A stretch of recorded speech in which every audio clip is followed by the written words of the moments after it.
everyone, I'm Kat from Oliphant and I am here today with a quick hack on how to make it so you never have to estimate a tail for your long tail cast on again. So if you have ever gotten to the end of or even the middle of your long tail cast on and realize you don't have enough yarn left to actually finish the cast on, then this video is for you.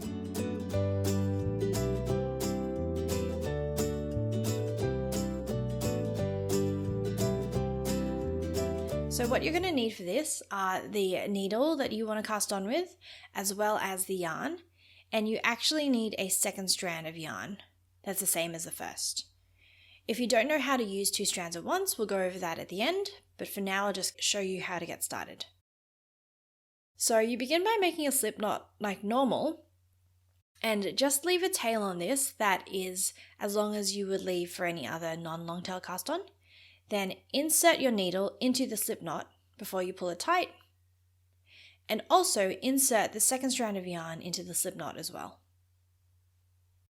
And pull on it so it is just as long as the tail of the other strand.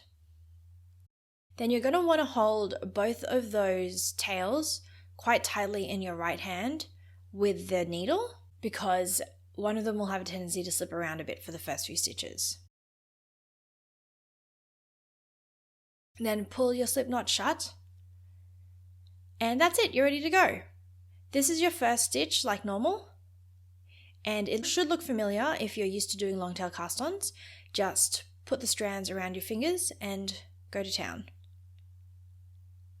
I'm doing a regular long tail cast on here, but this technique should work for most types of long tail cast-ons. I've done it for Judy's Magic cast on before, and it was fine. So I'm just going to go ahead and keep going. What I do want to point out though is that you will have two tails at the end, where if you did a regular setup you would have none, but I think that the advantages of using this technique outweigh the disadvantages of having to sew those tails in at the end. So the way this works is pretty straightforward.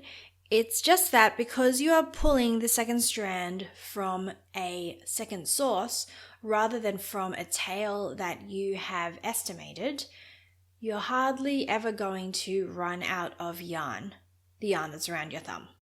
And we will go over what those second sources are, like I said, at the end.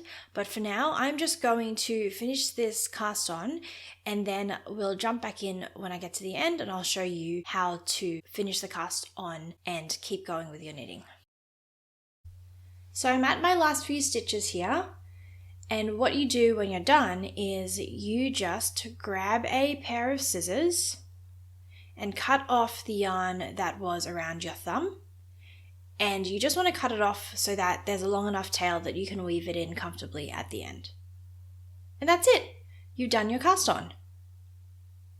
So just grab your work and turn it so that you can work row 1 like normal, or join to work in the round if that's what you're doing, and start off on row or round 1.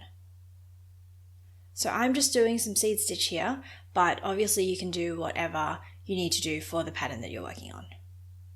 We're going to go over now where you can get that second strand of yarn from, and there are 3 different options, and I'm going to start with my favorite, which is what I did here, and that is to use up your swatch.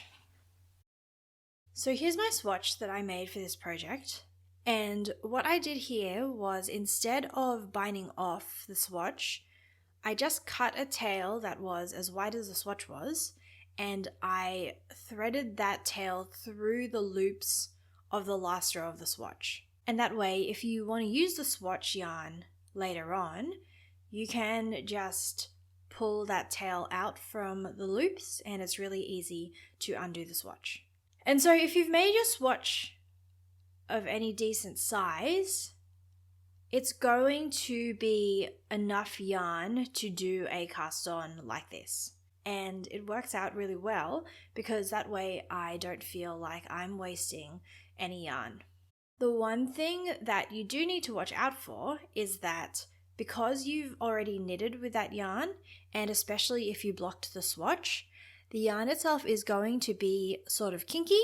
And so The way that I've found to avoid this being a problem is just make sure that the strand that's coming from your swatch is the strand that's around your thumb, not the strand that's around your index finger, because the neatness of your cast on is actually dictated by the strand that's around your finger, not the one that's around your thumb. So if you make sure that the swatch yarn is around your thumb, it won't muck up your cast on or the tension of your knitting. So yep, that's what I did for this project, and it worked out quite nicely. The second option that you have is to use a second ball of yarn. So this is pretty straightforward. If you are making a project that has multiple balls of yarn, then just use 2 separate balls, and when you're done, you'll just cut off that second ball and you can put it away and just use the main ball that you are using. So the last option, I will admit, isn't my favorite, but I do use it quite a bit actually, so it's a handy skill to have. So if you're doing a project that only has 1 ball of yarn and doesn't have a swatch, then what you do is you find both ends of the ball. So the end that is sticking out from the outside and the end that's tucked in to the middle, and you just use those as 2 separate strands of yarn. So the reason that it's not my favorite is that compared to the other 2 techniques, it can be easier for the 2 strands that you are using to get tangled up around themselves. And so you have to spend a bit more time untangling as you cast on. And the other thing is that the end that's in the middle of the ball can be a little tricky to find and sometimes be a little bit tangled up. But if it is, just cut off any bits that are tangled up at the end. So those last 2 options are actually how you would work double-stranded for any project, really. The option where you use your swatch will really only work for this cast-on technique because you generally don't need more yarn than you would have in a swatch. But if you are working a project, like an entire project, double-stranded, then you can either use 2 balls of yarn or use 1 ball from both ends, and that's actually how you work a project that's double-stranded. And so that's the end of the chute.